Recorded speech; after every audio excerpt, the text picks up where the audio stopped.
This programme is proudly sponsored by BYD, the #1 electric vehicle in the world and the fastest growing brand in the UK car market. BYD and Super League Raw, building our dreams together.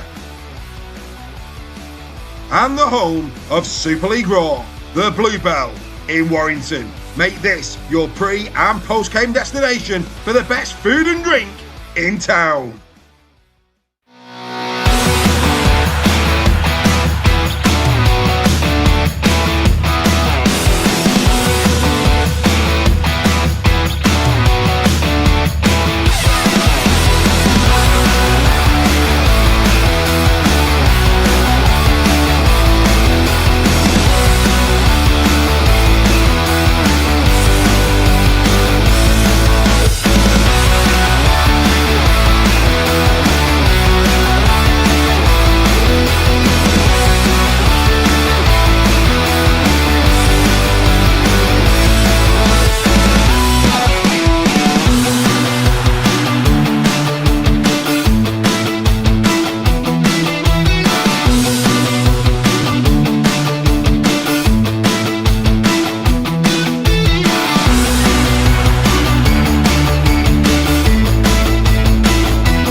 So good evening, welcome to Super League Raw Weekly. Me and Reggie to kick off. We are expecting Joe presently. Not sure where Steph is. Might be away working, I don't know. We've been ships in the night all day today. We're not to worry. Good evening to everybody in the chat. Good evening to you, Greg. How are you, mate?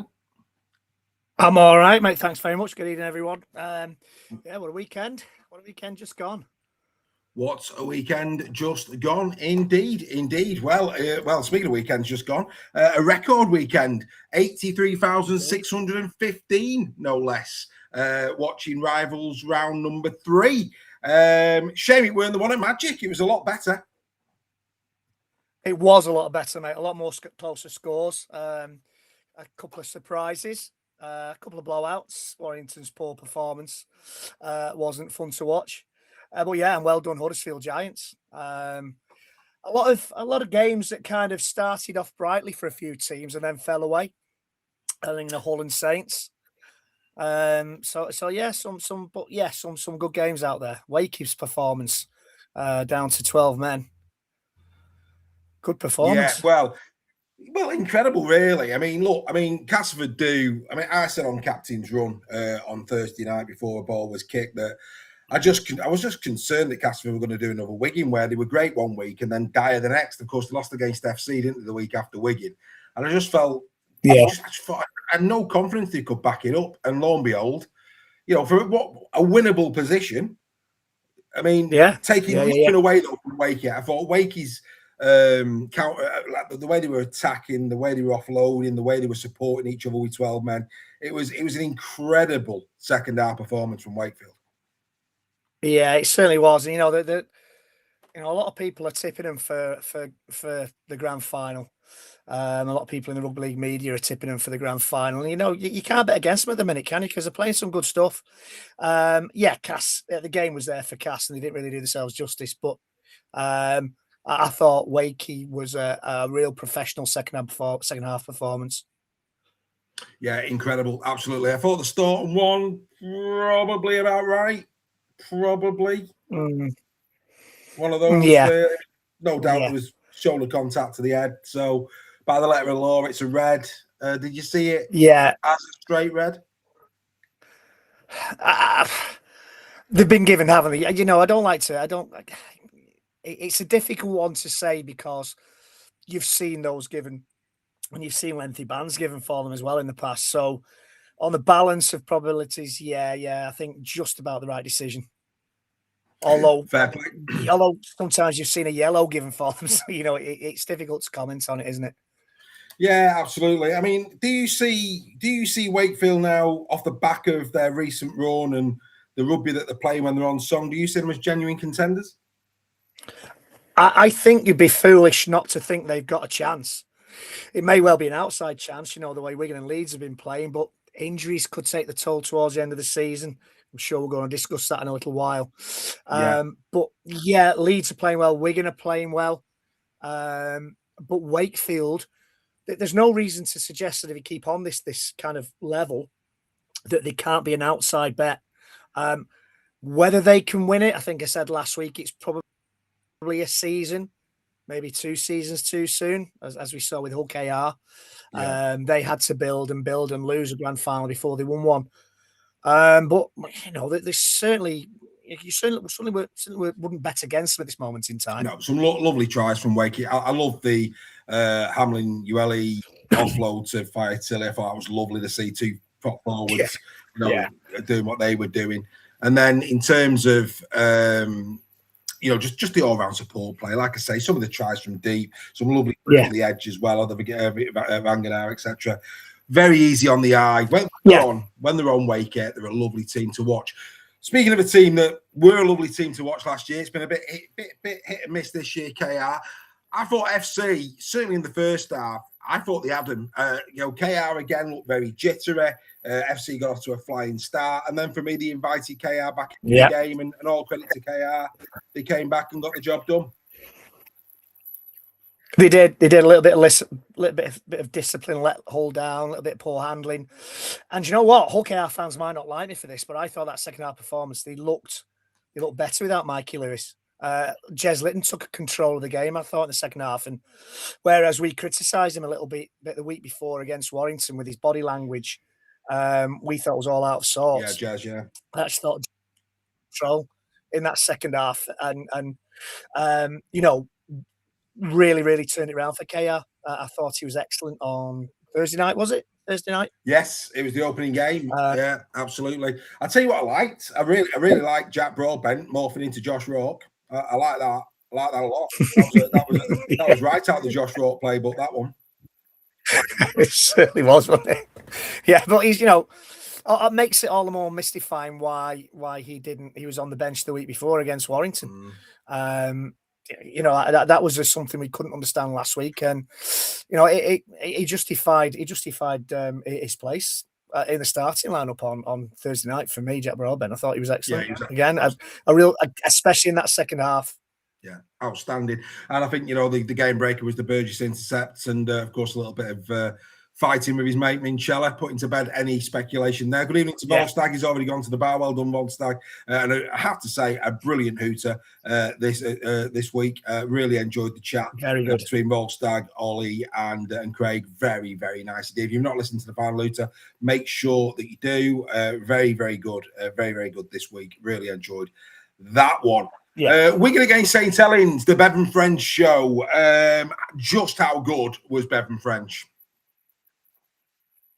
Untouchable. Just one word, untouchable. When he's in that kind of form, he's a frightening player to face, isn't he? And he was just everywhere. Yeah.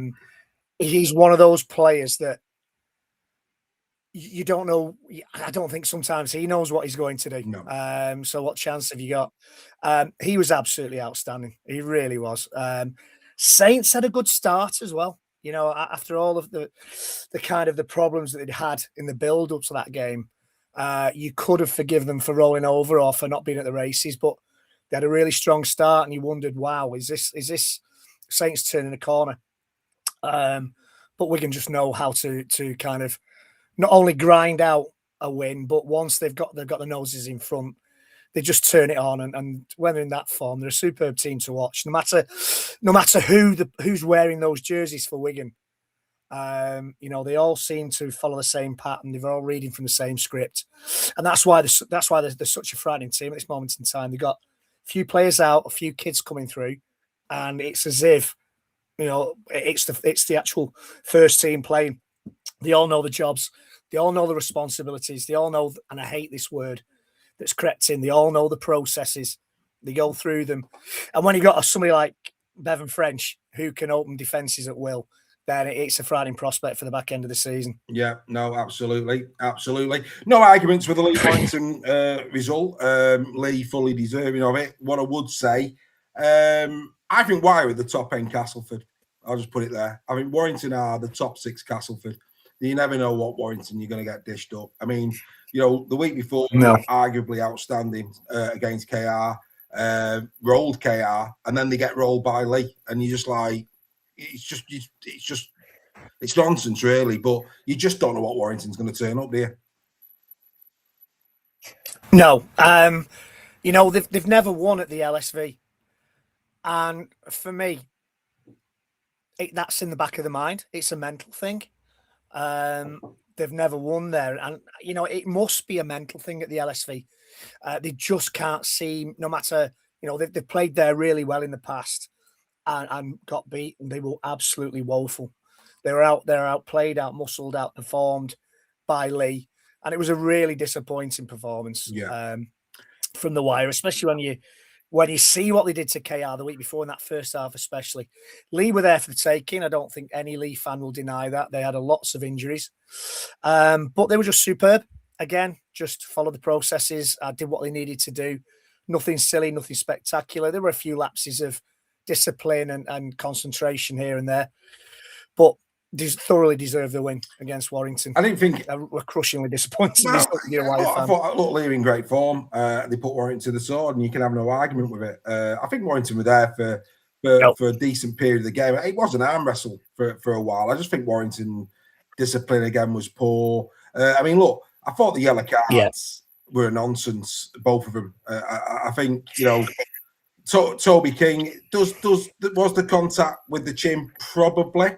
But he doesn't go off. I don't know what the HIA was all about. That looked very odd. Didn't get that at all, because there was a definite tap to the head. For me, get up, play on, and certainly not a yellow. And then the tip tackle that Hayes got, that's levelling up. I mean, look, for me there, I don't care what anybody says, Owen Trout has created, he dove, I'm sorry, but he did. I'm just going to say it straight. The Warrington player, not Hayes, the other player has got a hold of him. So he's managing the fall. Yeah. And then Trout wrestles away from him and ducks his head down. And it's just like, and Ben Curry was filthy over it. And you're just like, come on, lads. I mean, for me, on both sides, it looked like play acting. It looked like trying to win a game through nonsense. And it wasn't a good look. I didn't think either were yellow cards. Not great. Yeah, and this is where, you know, you can take two views. You can either feel sorry for the referee and think, well, what choice has he got given the rules? He's got to play to. You know, a contact shoulder to the head is a yellow or a red. A tip tackle is a yellow or a red. Or you can argue, should the referees be stronger here and recognise it? Recognise what's going on. It's a tough one, a real tough one. And you know, sometimes you can have a little bit of sympathy with referees, because it's between a rock and a hard place as to what they should do. But yeah, I think you're right. Both yellows were harsh on the day. I just think it was nonsense. Yeah, I think, I just think both were nonsense. And I think, you know, both King and Trout will probably want the time again, because I just think it looked. I think it's creeping in, isn't it, again? It's just nonsense. And we've had this before. You know, there's been many times while we've done this show, we've talked about play acting. You know, I remember Warrington game against Saints where there was loads of stuff, and you're like, no, it's just not a good look. Didn't like it at all. Didn't need to happen. But look, Leigh, great form. They crack on, and we'll talk about them against Wigan later.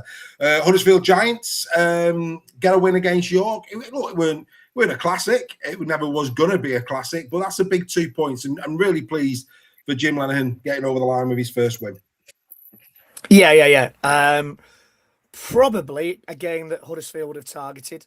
well, let's face it, I think both teams would have targeted that for 2 points on the day. Again, I've got to confess, I didn't see much of this game, but from what I have seen, it was it was a good win, a hard fought win for Huddersfield Giants. And like you say, the coaching team will be absolutely delighted that they finally managed to get one over the line after some very kind of up and down performances in the last few weeks from Giants. So York, I think, would have expected to have won that given their recent run.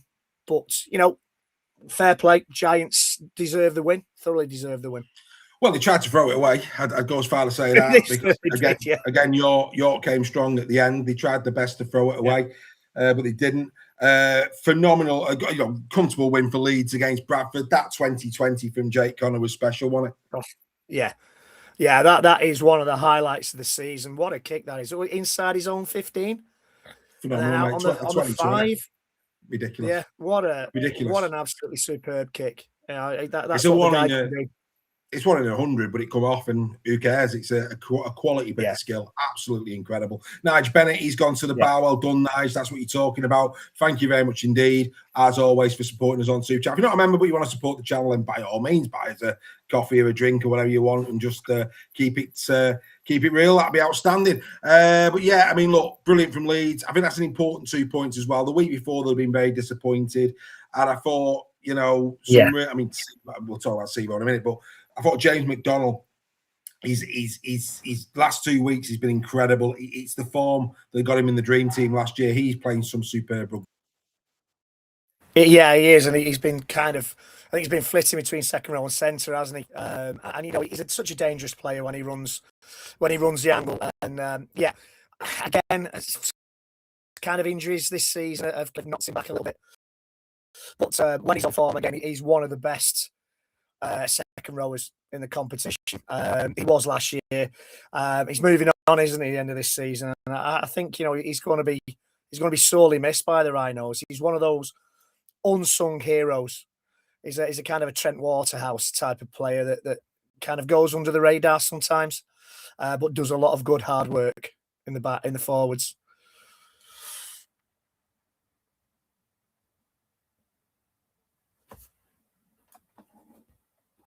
Can't hear you, Dave. Is your mic off?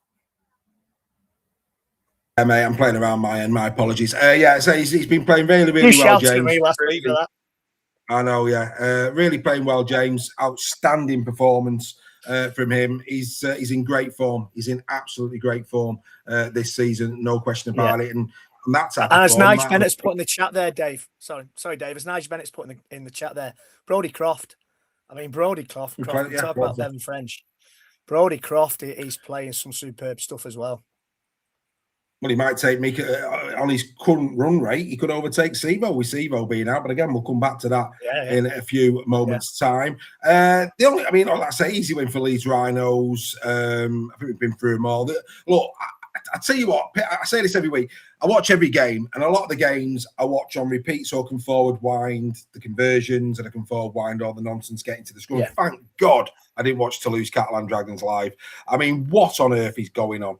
I mean, best part of hours, an hour and a half each time. Vela again, can't make decisions. Let's watch replays 10, 15 times. I mean, first of all, well done to the players. The conditions were atrocious. It was you actually found it, got to the rugby. It was a good game.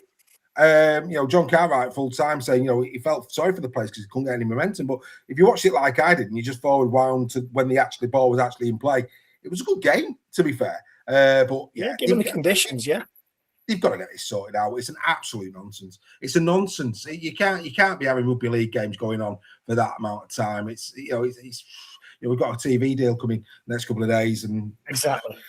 We want. It's going to be Sky again, and other broadcasters will look at it and go, well, until you get your act in order and actually can run the game properly, we're not coming in. It's just ridiculous. Absolutely ridiculous. I couldn't believe what I was seeing.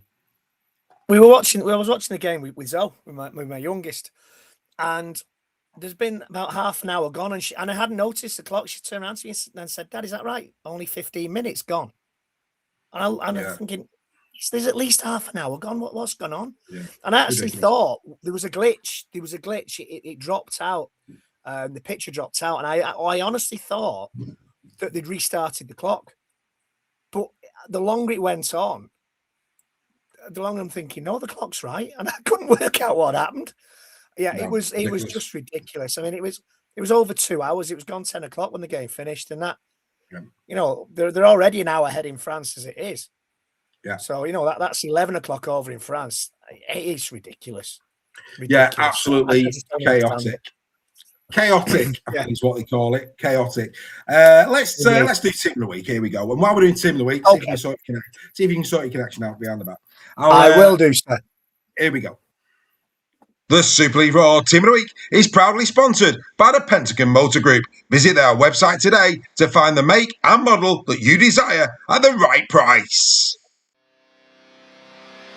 It's the Super League Raw Team of the Week for round number 20. Here we go again. At 1 is Leigh Leopards' David Armstrong. The Dean Warrington defence simply couldn't get to grips with the fullback. He was the Wolves' Achilles heel all afternoon, and with every carry, he left defenders rooted. A performance that was truly appealing. At 2 is Tommy Mason of the Catalans Dragons. Like a fine Maturonian, Tommy proved that experience only gets sweeter with age. He wasn't there for the flashy tricks. He just kept producing the key ingredients as Catalans cooked up a derby win over Toulouse. At 3 is the Leopard Jamila Hanley. Hanley looked as cool as a cucumber against the wire, full of class, composure and poise. He never looked flustered and was absolutely ripe and ready to be enjoyed. Talk about taste the difference. At 4 is Adam Kieran of the Wigan Warriors. Week after week, he's been the apple of Weed's eye, Mr. Consistent. He's playing the best rugby of his career, producing another plum display in the centres that was the pick of our bunch. At 5 is Tom Johnstone of Wakefield Trinity. Anyone who thought Tom was past his best can officially eat humble pie, with a side of cabbage no less. He reminded everyone he still knows how to turn a game and showed he's far from being past his sell-by date ahead of the World Cup selection. At 6 is Wigan Warriors' Bevan French. Defenders were left with beetroot red faces trying to stop him. The full bag of tricks was on show once again as French diced, sliced and shredded the Saints like a master chef. Gordon Ramsay has nothing on this fella.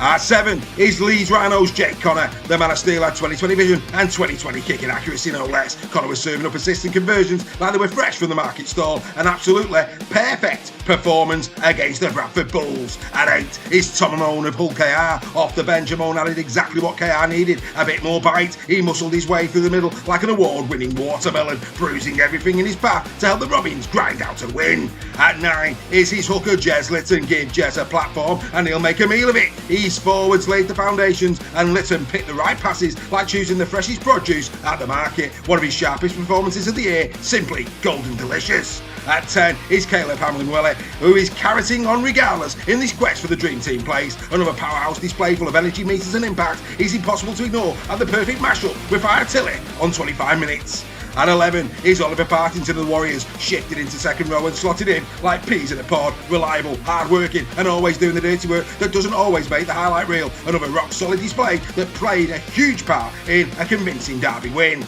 At 12 is Leeds Rhinos' James McDonald, who is bearing more fruit than a supermarket 2-for-1 aisle at this moment in time. Week after week he keeps delivering, and that intercept try was the cherry on top of another outstanding all-round display. If consistency was sold by the kilo, he'd be the greengrocer's bestseller.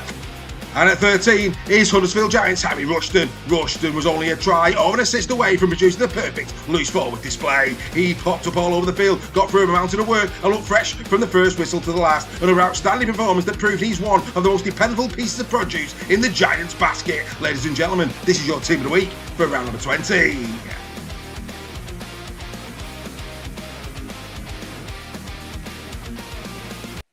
So there you go, the team of the week for round number 20. And Reggie Oller would say is, I think that team would win quite a few games, wouldn't it? I think it would, with Bevan French and Jake Connor controlling things in the middle. You're not joking there. I thought David Armstrong, he always saves really good performances for Warrington, and he was no different this time around. Tom Johnston, like you said there, he's kind of rolling back the years, isn't he, Tom Johnstone? And, Hamlin-Welly is proving to be one of those signings of the season. A bit like for Tilly last year. He's just a great player, isn't he?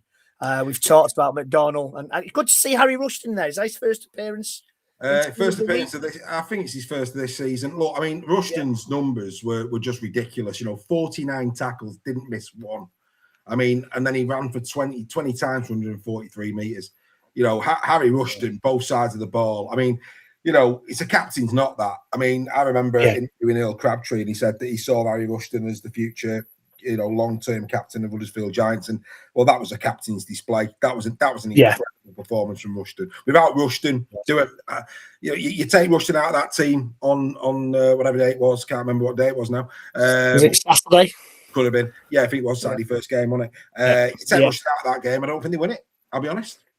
Well, you know, I wouldn't argue with you on that point, Dave. I thought, you know, his stats are unbelievable in that game. And you know, going back to Tom Amone there at prop, last week I thought Tom Amone really perched KR up when he came off the bench. He was by far their best player coming off the bench last week against Warrington, and he's backed that up this week. And as we've already said, Jez Litton looked a different player this week. Controlled the game really well, especially in the second half. So yeah, that's the team with Adam Kieran in there. I mean, Kieran is becoming one of the most consistent players in Super League at this moment in time. He very rarely has a bad game. He sorts his discipline out. You know, he's just Mr. Consistency at this moment in time. Mate, Adam Kieran's an outside shot for Dream Team. I mean, he's going right under the radar. Is Kieran right under the radar? But he's producing tries, he's producing assists, his kicking game in terms of, you know, his conversions, very, very handy for the Warriors. He's just on the rail. I mean, at the moment, you know, Hanley, rightly so, he's right up there in everybody's his thought process. Your Myler Hanley's right up there in everybody's thought process. But, you know, Adam Kieran is for me personally, I think he's in the form of his career. I think that's where we put him at the moment. I think he's playing some outstanding rugby league. But like I say, because other centres in the comp, mainly those two that I've just aforementioned, they're getting the plaudits at the moment. They're on the radar, rightly so. Got no issue with that. But Kieran, for me, wouldn't surprise me come the end of the season if Adam Kieran was in the Dream Team. Played very, very well. Carries on this form. Certainly carries on this form. And he's a reliable kicker as well. Whereas there are some kickers, you know, I think of Adam Cook. It's not me picking on Leigh for any particular reason, but he just brought in for his kicking and is a bit hit and miss. He's been better over the last few weeks. But Adam Kieran probably missed the consistency with the boot as well as with, as you say, creating and scoring tries. There hasn't been many games this season where he hasn't created and or scored a couple of tries in a game. So, no, he's been incredible. It's been incredible. And look, you know, again, you know, well under Nige Bennett. Nige Bennett saying in the chat there, should go to show how good a week it was. No Croft, no Joffa, etc. And you're right to say that. You know, Brodie Croft at standoff, great game. But how could you overlook Bevan French? You can't overlook Bevan French on that type of form. He was impeccable, absolutely impeccable against the Saints. Jack Wellsby in defeat was incredible. You know, I mean, we put Armstrong in there because I think Armstrong's performance had a big bearing in Leigh getting the 2 points. Of course, Wellsby on a losing side. But I'm telling you now, Jack Wellsby had a phenomenal game against the Wigan Warriors. And he's another one that absolutely deserves to just be given that little nod to. He had a real solid game, did Jack Wellsby in defeat. But yeah, like I say, as a 1 to 13 goals, that team would be very handily placed in Super League if it went on the park together. That is a very, very strong, you know, just, of course, we pick on the performance, we pick on how they played, but the names in that team, if that team went out and played like they played this weekend, they would be absolutely superb, no question whatsoever. Right, let's get into this. We had it as the opening graphic tonight, derailing injuries. And there are some derailing injuries that have been announced this week. So we're going to go through them one by one. The first one, Greg, we're going to go with is Maker Sevo. So Maker Sevo out probably, we're being told it's not season ending. That's come out today. It would appear that it's not a season ender. So that's good news. But it will be out, I would expect, for at least probably maybe the regular season, might be back for the playoffs. Now, the question here is, now obviously they've got Lum, they've got, you know, young Alfie Edgell who's there. They've also got Ryan Hall, of course.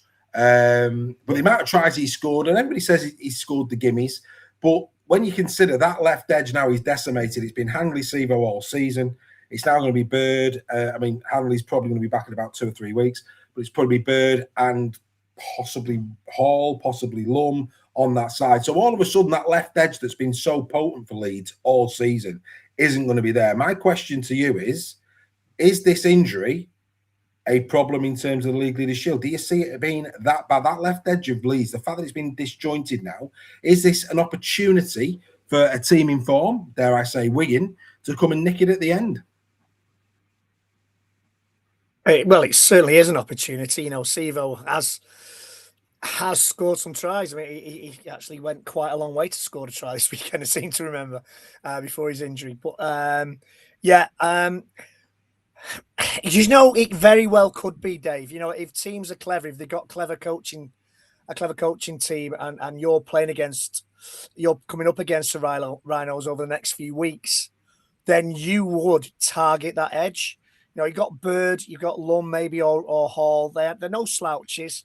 But as you say, Hanley and Sivo have been almost kind of telepathic in what they've developed this season up to the injuries. So, you know, it sounds like I'm sitting on the fence. But Leeds should have the players to bring in for that not to be a massive problem. But again, if you're clever, that's kind of, you will target that as a weak point for the Rhinos going into the business end of the season. Well, I'm showing the league standings there at this moment in time, and I think the points difference is a real bonus. And do you know what? It wouldn't surprise me if points difference gets them the Shield come the final reckoning. You know, Wakefield will still think that they've got a say in this as well. But I do think that's a big, big blow for the Leeds Rhinos. No doubt about that whatsoever. It's massive. I'll tell you another big blow. Another big blow is at the bottom end of the table, and it's Toulouse Olympique. Ollie Ashelbot. We expect that Bot is probably, it looks how hamstring that can be, depending on the severity of it. It can be 4 weeks, it could be 6 or 8. We don't know. They're so reliant on him. I think that injury will now real opportunity for the likes of, you know, Castleford, York, Bradford, all of these teams to perhaps rein them in a little bit. I think that's a real hammer blow for Toulouse and could affect where they finish in the season. Do you agree? Yeah, I think that injury is more impactful to Toulouse than the Mika Sivo one is to Leeds Rhinos. And he's been in and out of the team as in this season, but he's had a lot of injuries that have kind of stunted, you know, what has been for him a really excellent season. He's been one of a couple of players who've actually stood up and shone for Toulouse. You know, you got Hans, you got Jassom, you got Shorrocks, who've really shone this season. And he's been one of those that has really led the way. So, like I say, I think that could have a bigger impact on Toulouse's season than the Sivo injury will have on Leeds' season. Yeah, absolutely. Couldn't agree more. A shame as well, because I think, you know, I'll tell you now, the likes of Field and Miller still don't get the Miller one from Ellersteel. I really don't. I really, really don't. But we'll come back to that in a bit. I want to talk about that in more detail in a minute. Ollie Ashelbot for me, as a fullback, consistent. If we're talking consistency over the first 20 rounds, Ollie Ashel gets it for me. That could now affect his ability to be in the reckoning for the Dream Team. Certainly, you know, he was never going to be Man of Steel, but Dream Team, I think, was a real opportunity for Ashelbot. And I think that injury now could continue, which is a real shame. Another injury that's been announced this week, and this is a bad one for the Leigh Leopards, Frankie Holton. Now, look, there's no denying Frankie Holton's defensive work goes unnoticed. He really does save so many tries. You know, his defensive efforts are thing of legend down there at the LSV. And I think this is a big hammer blow for Leigh. It really is. It's not, you know, we know Trout can deputise in there. We know Alec Wiki, you know, they've got players that can go and cover that position. But for me personally, Frankie Holton's their best second rower by none, because he is an out and out second row. People might say, "Oh, Trout." Well, Trout floats a little bit. For me, if it was a straight choice between Frankie Holton and Owen Trout, I'd pick Frankie Holton every day of the week. Genuinely would. That's just my personal opinion. Yeah. So I think, you know, as we get into the real wars of attrition that are on the horizon, because that's what playoff rugby league is, by God, are League going to miss Frankie Holton? Yeah, they are. You know, if Trout's floating, I think he's in trouble. Frankie Holton. He's one of those players that every team needs, that does the dirty work, that goes unnoticed, that will make the break, will be on the end of a little pass to score a try, but more importantly, will be there at the business end, stopping tries up the other end. He's got a decent engine on him. I think, and we just put that, Paul Fales just put that in the chat. I think, he like you say, there are players that can drop in there, but you need a player that's willing to roll the sleeves up. And Holton does that week in, week out. And again, he's another player that's kind of had his injury problems over the years. So, it's a big blow, a big blow to Leigh. Massive blow in the chat as well there. Adam Bowl saying that Eamon O'Connell has just announced that Cartwright is out for 4 to 6 weeks. There you go. Saints are where Saints are at. I've tried to pick out players that have been injured this week that could have a real impact in terms of playoff rugby league. I think for me, Saints, if Saints get in the playoffs this year, wow, is what I would say. I mean, wow, because it does feel from the outside looking in, it's a club in disarray. It does feel that way. In terms of injuries, there's clearly issues, and it's probably going to need a winter to. And I don't think they can sort it out in one winter either, but it's going to probably take a bit of time to sort. Another announcement today, which I think is how fortunate is it that Hull KR have got in their future Bradford, Castleford, and Catalan? Because all of a sudden, Arthur Morg going out, to no Morg. Morg going to be gone for 5 to 6 weeks. Dean Hadley might be out this week as well. Jesse Sue, I think. Maybe not, but I think of the three, that doesn't sound to be as bad. But Arthur Morg, who's obviously been deputised, they're going to have to bring Ryan Hampshire in. They've said they're going to play him alongside Tyrone May in the halves. That's a problem. That's a problem. To lose Mikey's one thing, then to lose Arthur Morg is, Morg's injuries since he's gone to KR, he can't get a break, the kid. And he's a good player, Arthur Morg, but he's picking up some bad injuries. Now, I think KR are okay here. I do. I think that you saw enough in the second half against FC, but I don't think they're out of the woods yet. I think KR still feels a little bit fragile. I'd want to go and see KR win the next 3, which they should win on paper. Bradford, Castleford, then Catalan. They should win them. I'd want to see them go on that 3-game streak with the injuries that they've got, get the 3 wins, and from that point, and I'm thinking, right, okay. KR look now to be getting that bit of consistency back, which is a real problem for the rest of the Super League. If that doesn't happen and they were to pick up a couple of losses, just one loss in there, questions will still be asked, won't they? It will be, Dave. Yeah, and get those 3 wins, and you're more or less guaranteed a top 6 playoff. The pressure eases, and you start playing good rugby because the pressure is off you to get those all important wins. What I would do is I think something you suggested last week might have been possible for Hull KR this week, is maybe put Lytton in the halves alongside Tyrone May. But if they've said Hampshire, these are the games to try and experiment with that. I think these games coming up for KR, it's certainly going to be, they're going to be looking over the shoulder. Just like Mike and the Mechanics, mate. Just like Mike and the Mechanics. Saints were good in patches. What in the living years? As you, yeah. Can't think of it. Silent running, Dave. We're on that. Yeah, say loud, say clear. Go on, mate. Carry on. You'll be talking Genesis songs. Oh, mate. Yeah. That's when I switch you off. Going back to whatever it was I was babbling on about. Should we move on? We'll move on to Liam Farrell.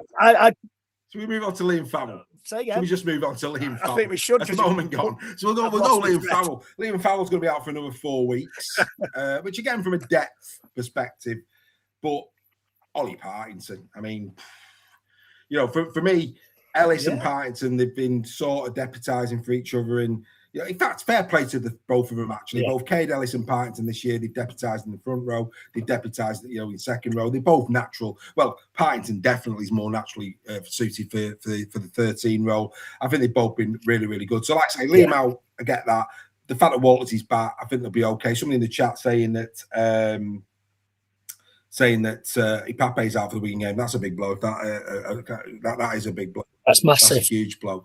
Nigel's saying Litton and May in the halves and Carl Orton and Zucky. He has said that Ryan Hampshire's playing. He said in his presser, unless he's bluffing, he has said that Ryan Hampshire's playing there. But I think they'll be okay. Now, look, going to Warrington. Warrington at the moment for me, they're still in that look. They're still in that mix for me. Like I said earlier on, they are the top six Castleford. You don't know what you're getting from Warrington. You really don't. The fact that Kalepi Tanginoa, who's their bit of grunt, bit of bite, bit of size that isn't there in abundance for Warrington. I think Warrington will be hoping and praying that these scan results are good where his knee's concerned. Oh yeah, hoping and praying is the word there, Dave. It was strange to see Bentley come on, and then it was announced that Tanginoa had dropped out in the warm up. He's going to be a big miss coming from the bench. Although I did think when early doors in the season, when Sam Burgess started him at second row, I think when Sam Stone first got injured, I thought he actually did a better job starting than he did coming off the bench over these last few games. But I think Warrington will be pleased with the form of Sipley and Philbin, especially. I mean, Joe Philbin, meters after collision in the last two games has been superb.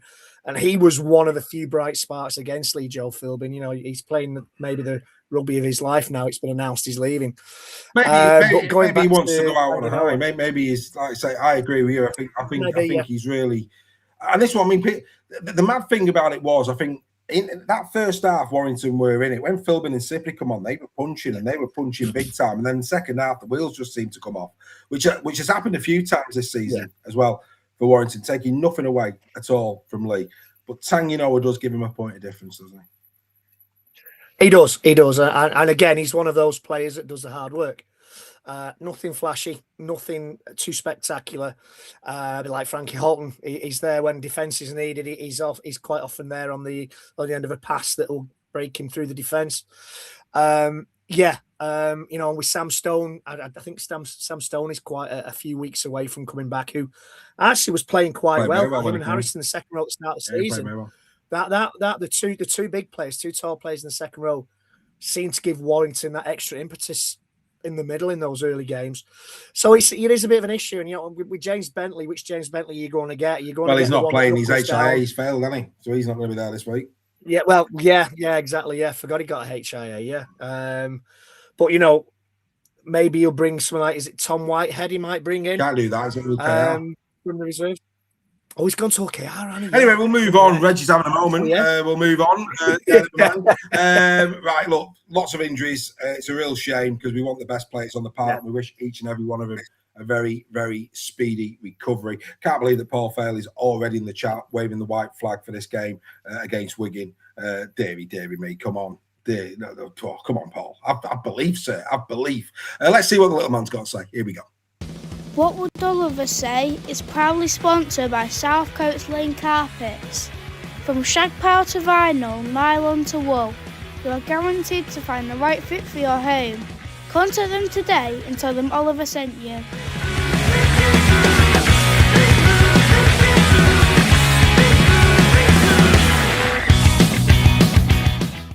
This is What Would Oliver Say at Super League Raw.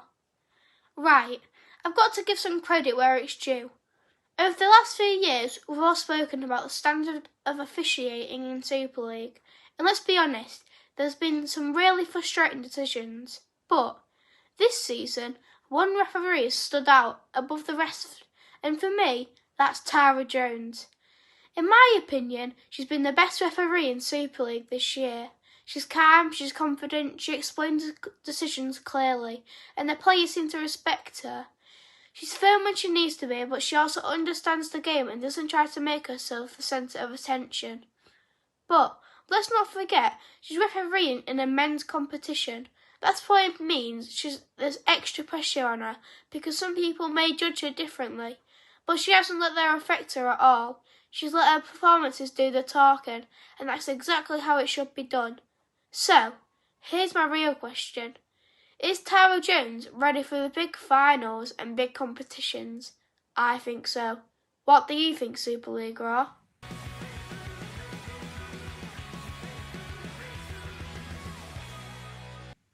So there you go, little old backing Tara Jones for a big final. And do you know what, Reggie? She won't get it. We know it'll be Kendall or Liam Moore. Know that as we sit here now. Liam Moore or Chris Kendall will get the grand final. But I'll tell you what, I don't think anybody would have any argument if Tara Jones walked out of that field on grand final day. No, not in the slightest from me. No argument at all from me. You know, she's really spearheading the women's game. Oh, hello. Yeah, Joel has just arrived. Good evening, big fella. You well? Hello, good evening. Yeah, I'm here. That was you look very hot and bothered, if you don't mind me saying, sir. It's been a very, very busy day, but I'm glad to be here. And hello, everyone. Hello to the giant Yorkshire pudding, the celebrity himself. I have to say, big fella, I'm watching your reels. You're doing very, very well. I'll come back to you in a minute, Joel. Carry on, Greg. In terms of Tara. Yeah, she's a great role model for girls in the game. She's played the game. She's refereeing. She's now refereeing. She's refereeing to a very, very good standard. You know, we all have gripes about referees, but I think there are some referees in the men's game who really do need to up their game. And I think Tara is quite possibly frightening a few of them. And I would have no arguments whatsoever if she was to get the grand final, not this year, but next year. I would certainly back it all the way. I think she carry on going the way she's going. She may get a final next year. They'll start with the Challenge Cup. I think that's probably the logical start. Maybe. Joel, little old, who's saying hello to you in the chat, and everybody's saying hello. Obviously, everybody's delighted to see the big man himself. But yeah. So basically, little old in his piece this week, he's saying that he's championing Tara as the best referee this season for her consistency in the way she's managing games, and he believes that she should get a final. Your thoughts? I have no idea what you've said, but I agree. I think she's absolutely fantastic. I think she's a breath of fresh air. I think she's done great. You know, we've got to expect that she's going to make some bad decisions, some calls that she's going to get wrong. But who doesn't? Who's not human? And yeah, I think she is the best. And I'm giving them to everybody who says hello to me, by the way, because I don't want to interrupt anybody else.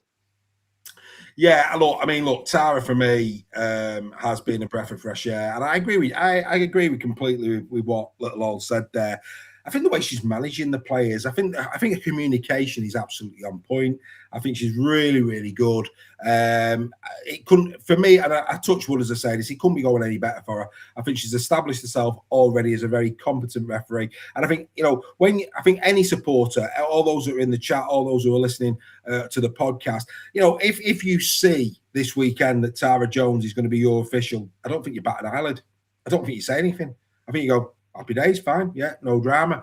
And that can't be said for every official. And I think that's the biggest tribute we can give, is the fact that I don't think any fan in Super League on the referee's appointments would bat an eyelid if Tara Jones was down to referee their game this weekend. I really don't. And I think that's the best accolade you can give.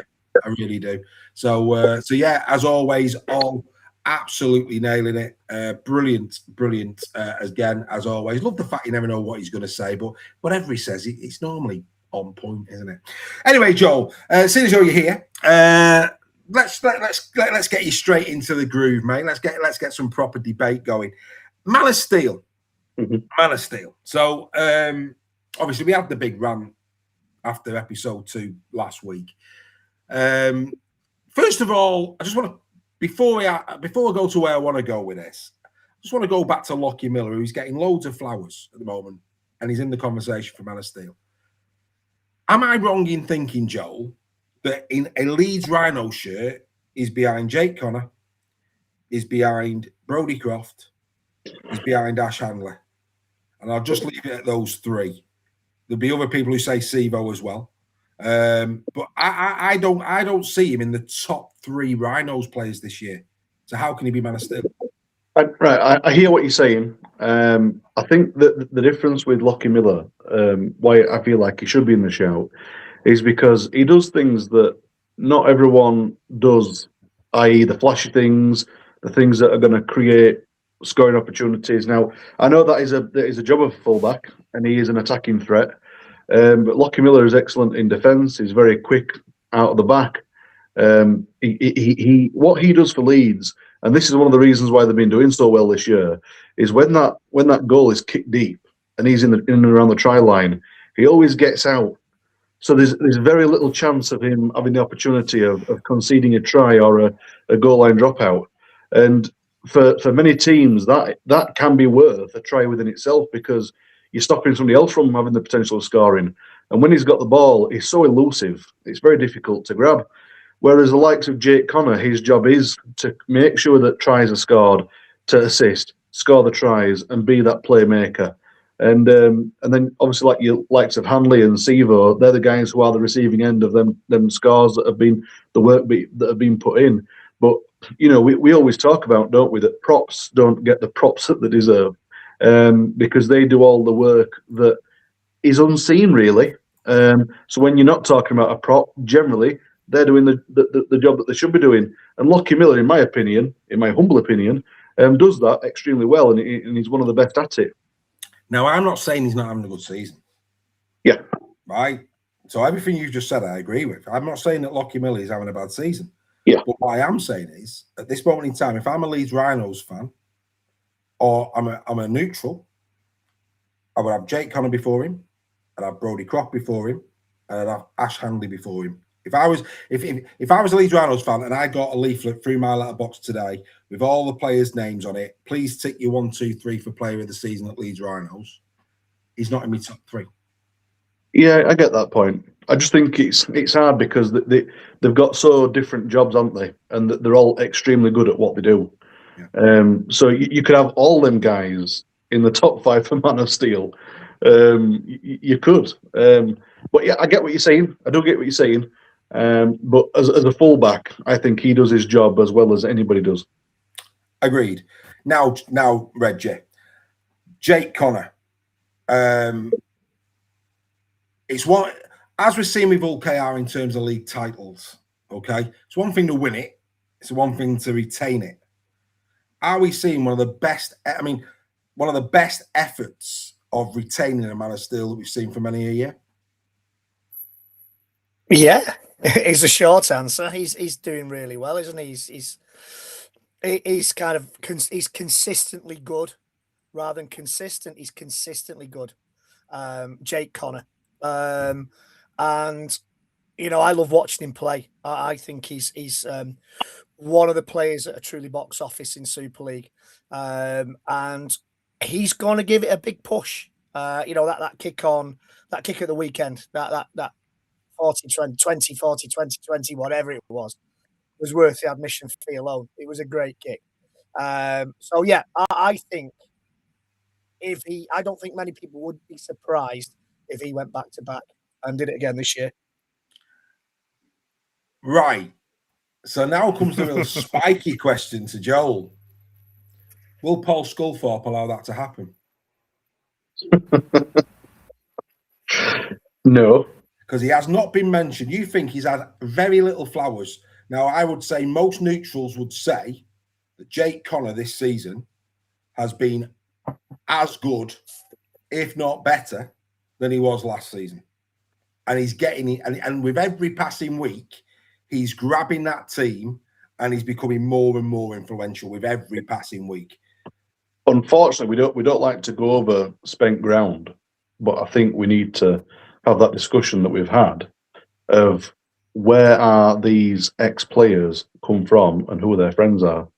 And unfortunately, that does have to be said, because that does have a massive impact. And I don't think personally the split between the ex-players who decide that, because that's what they do, don't they? It's ex-players this time, is it? Who decide. Yeah, if you're reading Craig, come on, mate. So Connor has been very lucky with injuries. Well, yeah, but let's be fair. There's a lot of players who've not got injured yet this year. But the next one, he hasn't been suspended, so he's able to play. Well, that's a good thing. That's good. That's part of the reason why you get it. Yeah, that's why Mikey Lewis will not be Man of Steel this year. and Jake Connor's got a chance of being Man of Steel because he's going to play more games. Anyway, come on, Craig, really? Wow. Go on, Joe. So yeah, I think what needs to happen is those who are deciding of who becomes whoever has the say on things, I think should be spread across. A lot of it has been, as we've seen, ex-St Helens players who seem to be friends with everybody, and they always. I don't know. I just think it could be done slightly more fairly and more open. Look at for example, when the discussion with was it Ellery Hanley? Go on. That we said that he didn't choose a player. He chose 2 in the first episode and 4 in the second. Right. He should have picked 5, which completely and utterly swings the vote and makes it null and void. So in that circumstance, that's why it should be done fairly, and that's not fairly, because you're picking 2 or 3 players, and then you've not picked the final 2. So. Happy days. I mean, so Craig now clarifying what he means is that he's been very good and not missed many games in comparison to the likes of French and Miller. Absolutely, which is to his credit. Injuries happen, suspensions happen. Connor's been on the field. I mean, somebody posted, Greg, I don't know if you saw it. I think they actually copied it in on the WhatsApp group, the James Roby either or pick, and he went right the way through. Was it Cunningham? Can't remember. It was Jake. I think it was Cunningham. And basically every player that they put up against Cunningham, and there were some very good players in there as well. He didn't flinch. It was the same player out the way through, and you're like, never seen anything like that. I just think that, he's hardly got a mention. Ellery's there with his 3 Man of Steels. He won't want somebody who's still playing on 2. Just saying. Like I say, the only man to go back to back is Paul Sculthorpe. Does that work against our friend Mr. Connor? Just saying. You'd like to think, you wouldn't. You'd like to think it wouldn't, but human nature would suggest it might. At this moment in time, for me. At this moment, look, we're only round 20, but at this moment in time, he's right up there. He's right up there. He's the top assister. His kicking game has been superb. Conversions have been superb. He's orchestrating. This is a player that when he was in a Huddersfield shirt, Joe was pulling his hair out. He's finally captured what we all knew he had under Brad Hartford. It's incredible to see. Incredible to see. Be very interesting come the back end of the season who gets that Man of Steel, because if Jake carries on for the next 7 rounds the way he's been playing of late, I don't see how he can be beat. I just don't see how it can't go back to back. If you changed it, Kevin French can't get it because he's missed too many games, so he's eliminated. I think everybody would agree that Mikey Lewis won't be getting it. I think he's eliminated. As good as Ollie Ashley-Bott's been, Ollie Ashley-Bott's not getting it, and rightly so. I think he's a dream team shout, but he's not. Absolutely no for me. There's other players like Yamala Hanley, but Hanley's been out for too many games to be Man of Steel. He's been very, very good. I think Ash Hanley's got a genuine shout. I think he's been very consistent. But again, his injury's kicked in now. How long is he going to be out? That could curtail his opportunity. I just think Jake, as Craig says in the chat, played virtually every game, which goes in his favour, and he's been magnificent. So it's going to be very interesting to see the final episode and if it's not Jake Connor, if he carries on playing as well as he does for the next 7 rounds, why it wasn't. That's going to be very interesting. Just saying. Just thought I'd throw it in there for a bit of controversy, boys. Just for a bit of controversy. There you go. Who do people think is above Jake Connor, says Steve Carledge? I don't think. Greg, I've at this moment in time, Jake, again, no. In my vote, would you put any other player in Super League above Jake Connor at this moment in time for Man of Steel? Well, for exactly the same reason that there are other players who have played really, really well, but haven't played a full season because of injuries. As you say, Ashley-Bott, Bevan French, but they've been out for long periods of time with injury. We spoke about Adam Kieran earlier on tonight. His consistency is improving week on week. But for me, no. And for the argument that Craig gave in the chat, he's missed hardly any games, if any. He's not been suspended. So, yeah, he's not. He's got to be close to the top, hasn't he, Jake Connor?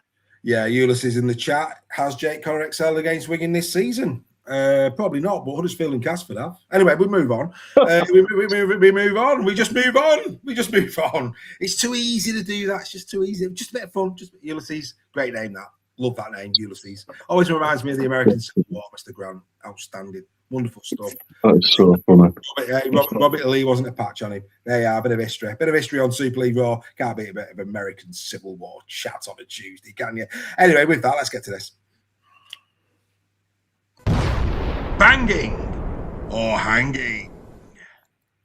Yeah, time for a little bit of banging or hanging. We'll go through the main stories that are floating around Super League. Doing very well for time this evening, boys. The social, the after show party might be a bit early tonight. Speaking of which, actually, we actually did something a little bit different this week. A little bit different. We have got a brand new member feature here at Super League Raw. As you all know, we do the captain's run on a Thursday. That gets people through Thursday, and then we thought, well, Friday nights, everybody gets home from work on a Friday night, and it's all about the rugby. We're waiting for the Friday night game to kick off, and we thought, wouldn't it be a really good thing to maybe do a pre-game kickoff show? You know, some sort of, I can't remember what I actually called it. What did I call it? I can't remember what I called it. I can't remember. Anyway, so bottom line was on Friday, the members were given the opportunity of getting on the screen together and chatting before the 7:30 production. We started at 7. They enjoyed it that much. They want this week's to start at 6:30. So every Friday, drop-in sessions, the members are going to get together from 6:30, talking about the games that are going to be taking place on Friday night and having general chit-chat around the great game of rugby league, making friendships, building the community as it always does. Went down really, really well. Hopefully more people will join this Friday. So yeah, another great member feature this week, boys. You missed out on a good one there. The conversation was very good indeed, and well done to all who attended. Right, okay, let's get into a bit of hanging and banging. First and foremost, Joel, will come to you because I know you're massive when it comes to NRL. I know Greg watches Brisbane, but you're really into the NRL. Perth Bears, Joel. Smoothie. Is Smoothie going there? Yeah, he's going. Yeah.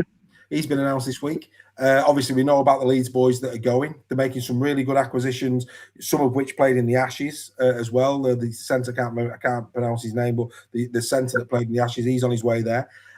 Morgan Smithies is now being linked with a move to the Perth Bears. I think that's all but done, that, isn't it? Yeah, Toby Sexton's obviously going.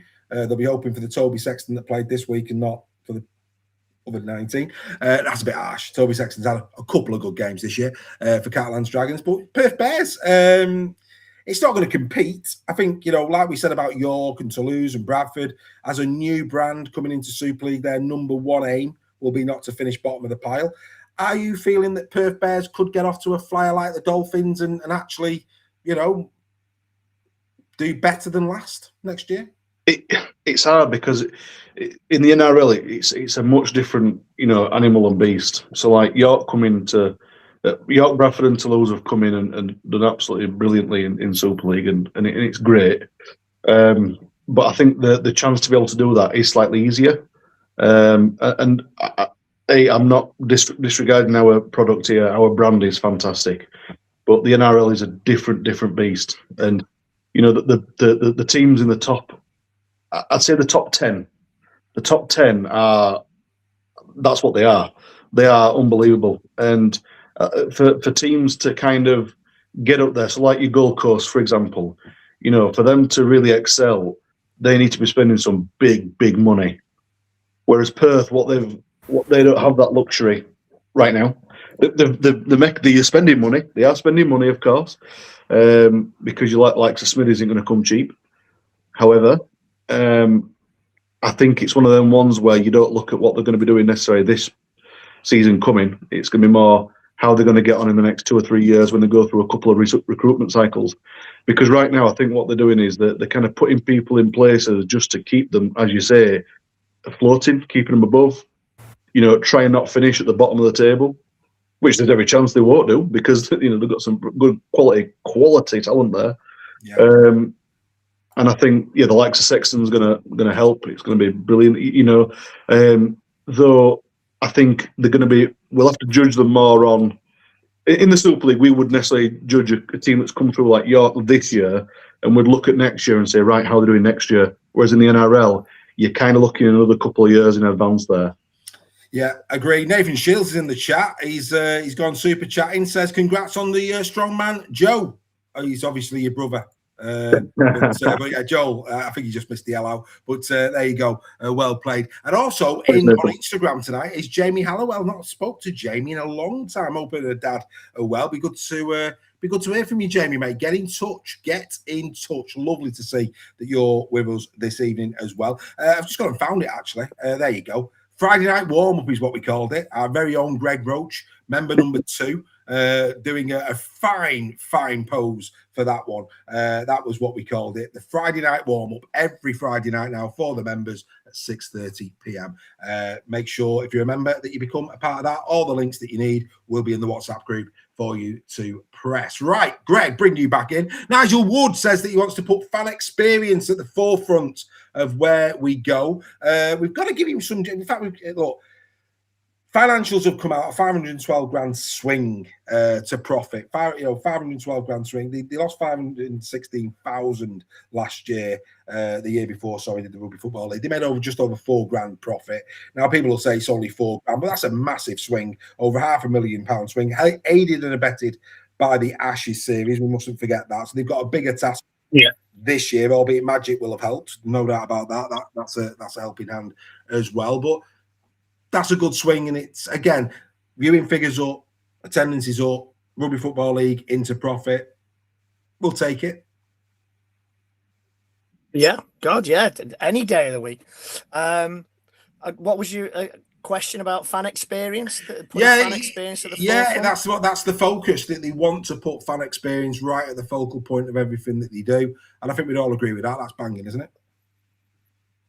Well, I thought that was the whole point of sport, that your fans are the important people. That they should be the focus. There's a lot of emphasis on fans as customers, rather than fans over the last few years in all sports, not just rugby league. But yeah, let's focus on getting the little wins that we can get in rugby league, and hopefully that will ensure the bigger wins come along further down the track, whether that's investment from the NRL or what that might be, a better TV deal.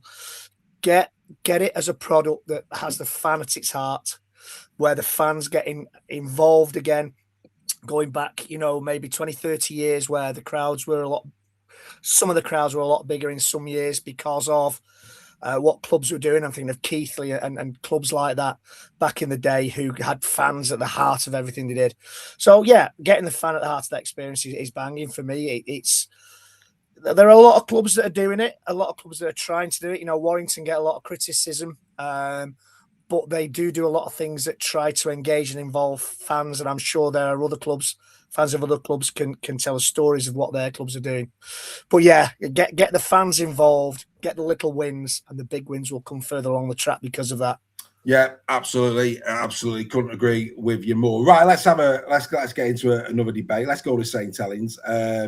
We had obviously, I think most of us would say a lot of us were surprised over the sacking of Paul Rowley after 19 games, but what he's done, and I think that's been well and truly discussed. It is, the whole world moves on, so naturally, attention now falls to who his successor is going to be, and these are the latest odds. And as you can see there, Mr. McManus has got his iPhone out because he's the number one contender at the moment. Is Ben Hornby, of course, went for the St. George job. Is my understanding. Didn't get it.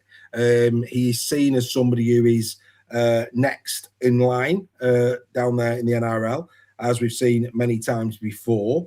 He's the favourite. But look, there's a couple of other names that I really want to discuss in here, which is quite interesting. When you actually look at the list, I mean, Ben Hornby, Ben Gardner, yeah, okay. Ben Hornby, probably for me, of those two, I'd go Gardner before Hornby personally, but he's the favourite. But then we get some really interesting ones. And where I want to start here, Joel, is that, and do you know what? It was only when I looked at the odds that I thought, oh, that's a shout. Jason Demetriou. Yeah. leaps off the page for me. He's down there in London. He's already in the UK. He's 12 to 1. Do you know what? As mad as it may seem, didn't even enter my head in terms of this discussion until I saw the odds today. Jason Demetriou, Joe, what's your thoughts on that? Well, it's not mad at all, because just before you said that, that was the name that came to me. And for those who do know NRL will know that Jason is very well versed in the NRL. He's got a lot of contacts, and when I say a lot, I mean a lot, probably more than most do. Everyone absolutely loves him, and he's the kind of guy you want in and around your club. The thing for me is, anybody who wants that job, I just feel sorry for him, because unless I'm going to be very careful what I say, but I just think that anybody who goes for that job right now, that is the ultimate poison chalice now. I really do, because we all said that Paul Rowley was the man.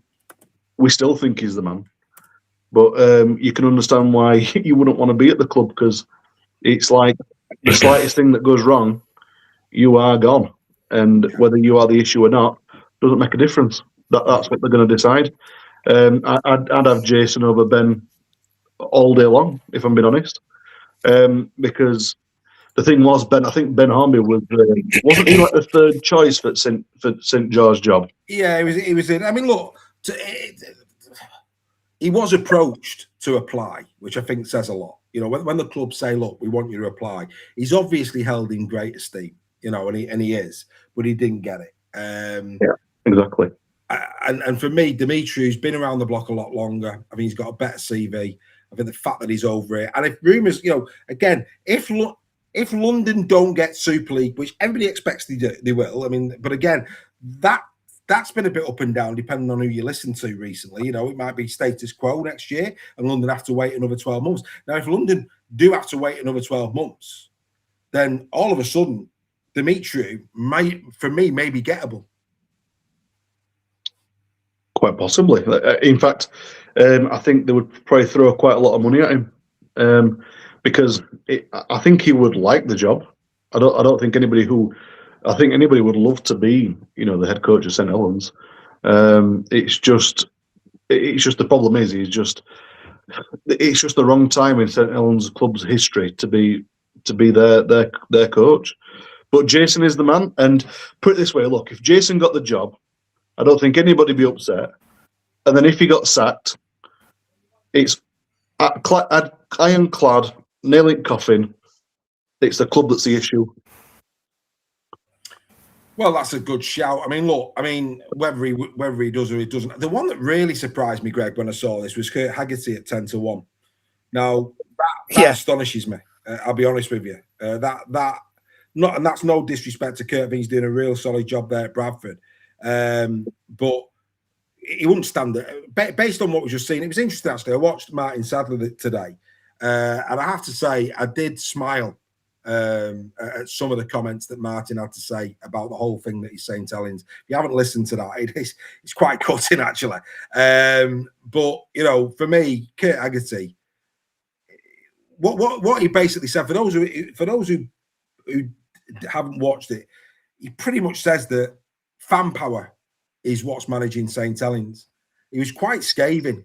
It's got nothing, you know, it was about they bowed to the fans. Now, if fans run a rugby league, now don't get me wrong, fans are a stakeholder in a rugby league club, but, you know, the rugby league people should, with the experience, should make the big calls. And he pretty much says that it is opinion.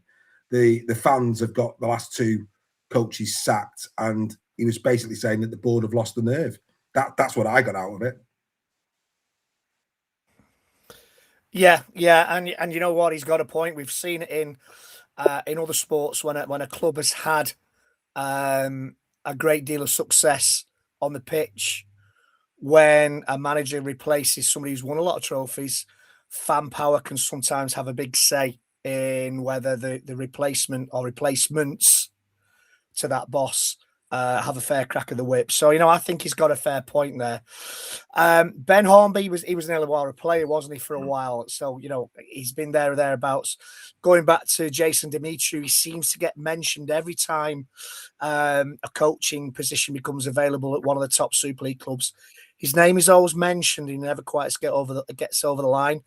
Kurt Haggerty, is it his time to take over a team like St Helens? I don't think it is at this moment in time.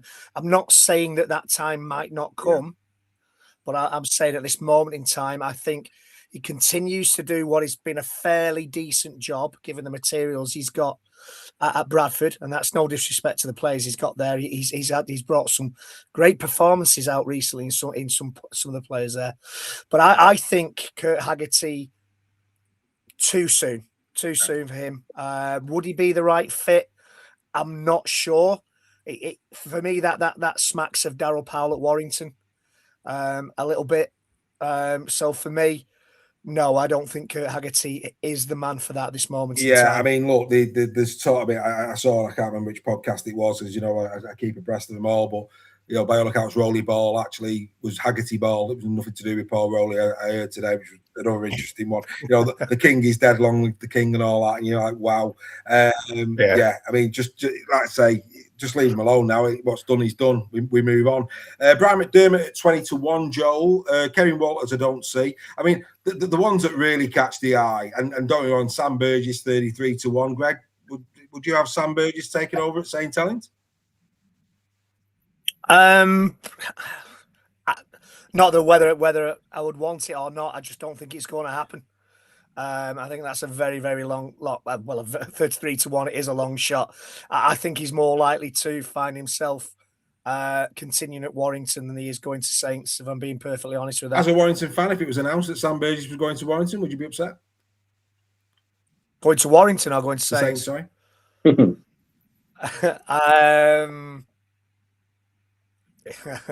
a loaded question. Is that? We'll move on. I think. Can I answer, please? Very low. But what's interesting about Burgess, Steve McNamara was 25-1, I think, even though he's been announced. That people in the chat saying Kalis is already going to KR 14-1. He's there in the odds. I mean, imagine that as a news story if some of these play like McNamara or Kalis or something like that was to me. Oh wow, I just don't see it. It's gonna come from. I mean, Paul Wellens 28-1. You're having a laugh. So I mean, some of the. I'd tell you one that was really surprised wasn't even. I couldn't even find listed, Joel. And don't get me wrong, it's a massive long shot, and he would never get it, never in a million years. But if Kurt Haggerty is 10-1, where's Kyle Eastman? Oh, I don't see it though. That's the thing. Well, maybe you don't. But what I'm saying is a bet, in terms of the market. Yeah, Kurt there at 10-1. Carl's doing a decent job at Halifax under very, very difficult circumstances. I found his omission on the list a little bit of an interesting one. But anyway, Kyle would be a pick because being an ex-player. Well, Sean Long, that's another interesting one, 20-1. But I've got a thought on this, Dave. I've been thinking as you've been talking. Talao 16-1. Yeah, right, okay. So here's a thought I've got on this. So Talao, Burgess, and McDermott, they wouldn't pick, and the reason why they wouldn't pick them is because them three in particular would tell the board of directors where to shove it if they try and start bullying them. But what do you know? What I think I've noticed is, and I might be completely wrong with this, and it'd be interesting to see what the fans of Saints and just the fans in general think is that.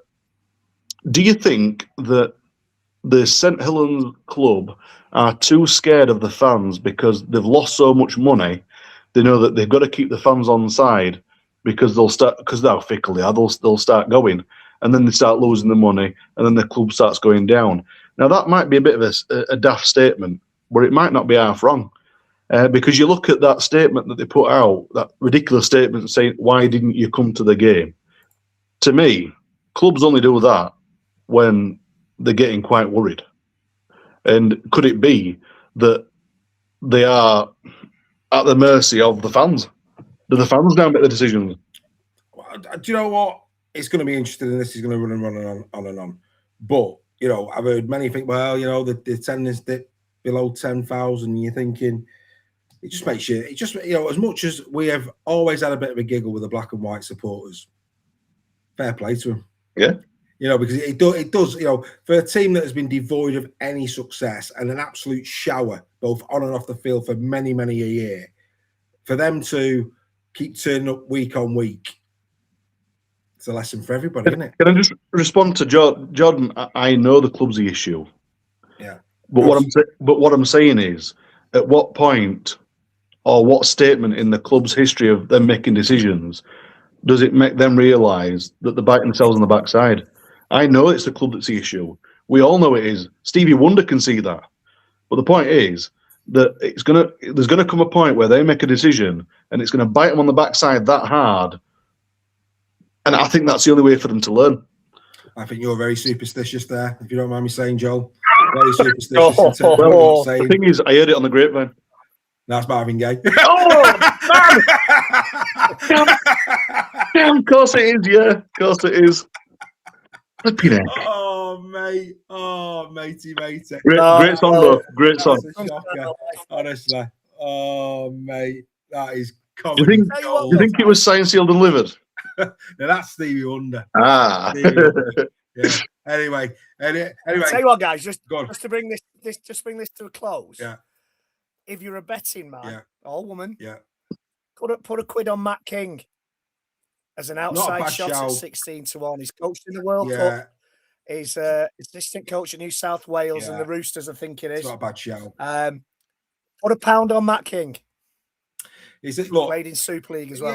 Yeah. It'll rumble on and on. I don't think this is going to be a quick decision. I think this is going to be quite a lengthy, and rightly so. There's no point in rushing this. It's all about where they go from here. But people have said it in the chat. The big problem that Saints have got is I think they'll have to make some really big decisions. They'll be hoping for a decent wedge, and I don't think it's going to be a decent increase either. But they will be so praying for some sort of investment so they can buy themselves out of some of these contracts, because some of these contracts are absolutely shackling them. They really are. They're probably going to save a bit on Jackson Hastings, because I just don't see how Jackson Hastings resigns. I really don't. And if he does, I don't think. I'd love to know what Saints fans would think about that. The rumour is Lewis Dodd's coming back. That's the big rumour, that Hastings moves on, Lewis Dodd comes in. And people have said in the chat, you've got a 6 that plays anywhere, who's best positioned anywhere but 6. You've got the Robertson conundrum, where you're going to put, where's his best position? Some people say he should be playing 6. You've got, players that are coming to their end of career who've had a say on the Rowley sacking, and what you're going to do about those. And then on top of that, you say, okay, we're going to buy into your vision. We're going to give you a 3-year contract. Well, you've just done that.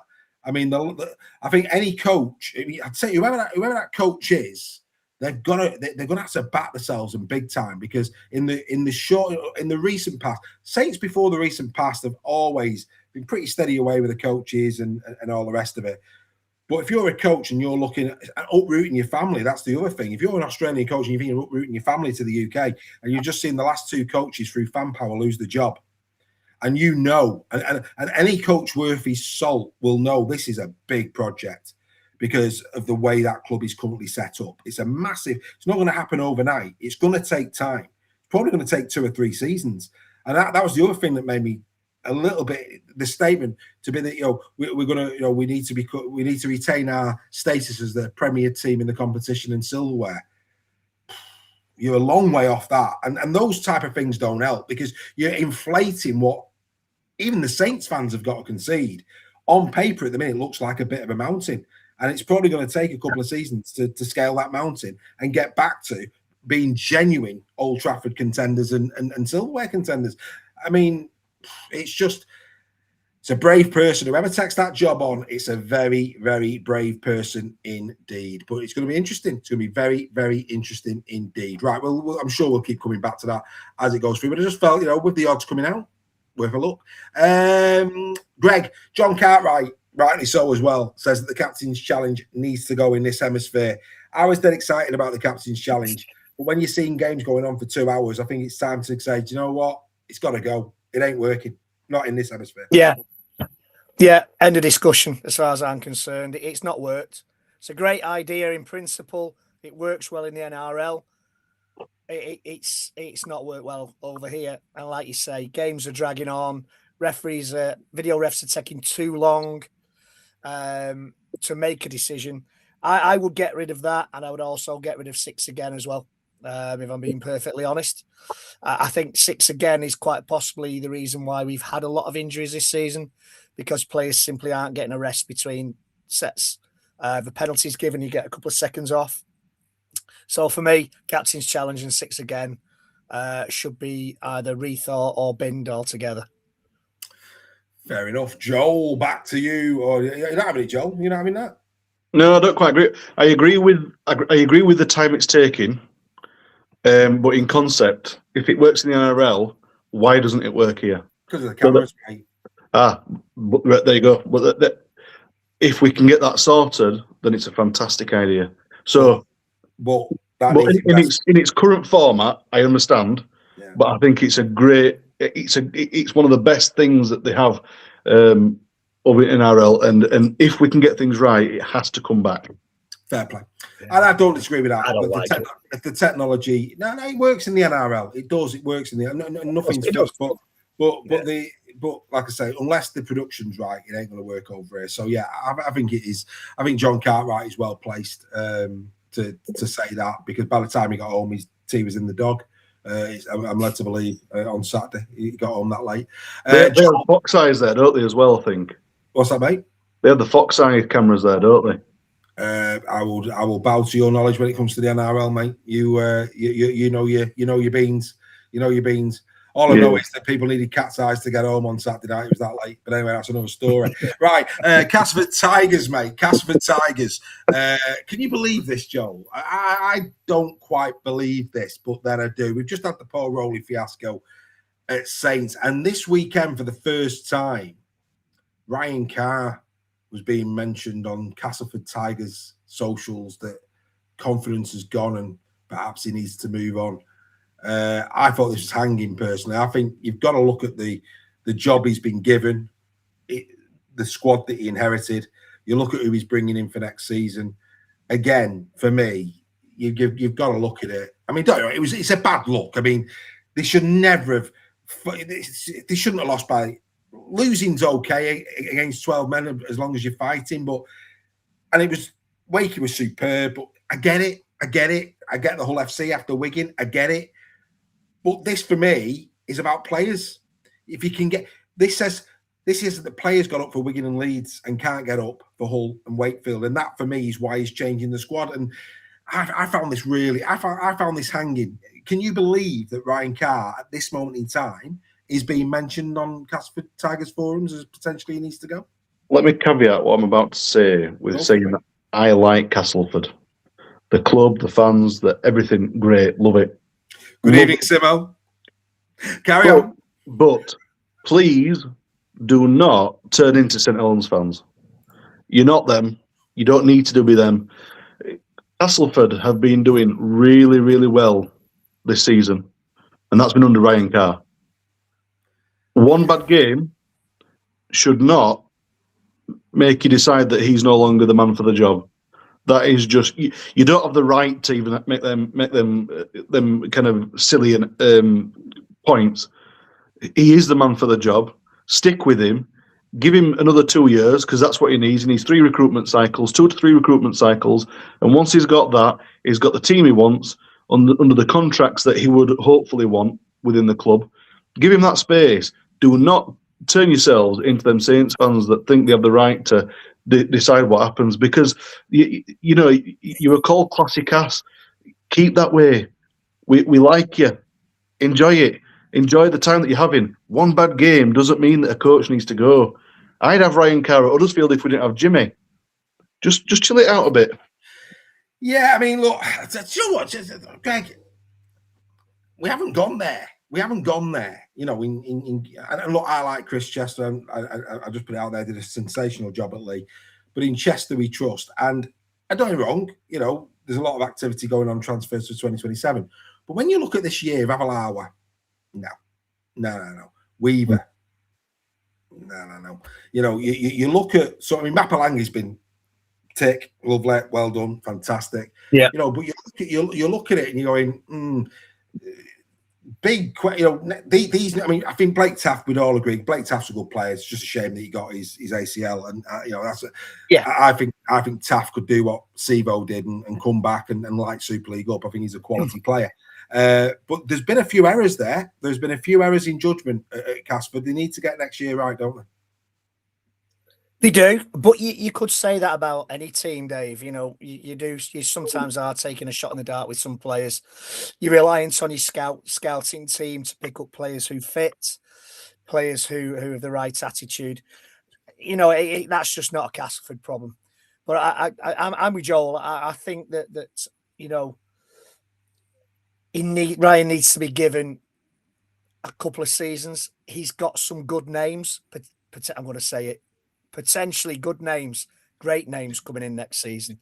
And if he can, as Joel says, if he can get the team that he wants over the next 2 seasons, then, you know, who knows what he can do. They could be the next Wakefield, the next Hull KR if they get that recruitment right.